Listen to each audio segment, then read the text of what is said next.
Mafia के खिलाफ सरकार हरकत में आई तो कई नालायक तलबा ने नकल के लिए टेक्नोलॉजी का सहारा ले लिया।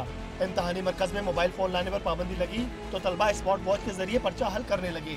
महरान डिग्री कॉलेज में एक तालिबे इल्म स्मार्ट वॉच के जरिए नकल करते हुए पकड़ा गया। इससे पहले वजीर आला सिंध ने इम्तहानी मराकज का अचानक दौरा किया।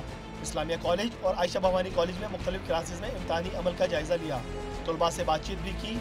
मीडिया से गुफ्तगू में मुराद अली शाह का कहना था कि इम्तहानात में सख्ती ज़रूरी है।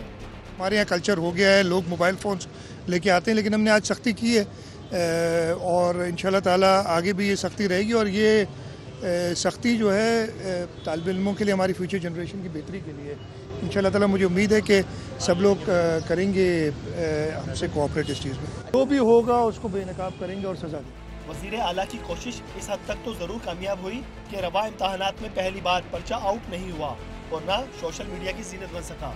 नकल माफिया के खिलाफ पुराने व्हाट्सएप ग्रुपों पर तहकीकात शुरू हुई तो नए ग्रुप सामने आ गए। इनमें 4 भारतीय नंबर भी शामिल हैं। दूसरी जानिब ये इंकशाफ भी हुआ कि नकल माफिया के पीछे कोचिंग सेंटर मालकान का हाथ है। प्राइवेट कॉलेज मालकान ने भी मनपसंद मराकज़ बनवा लिए हैं।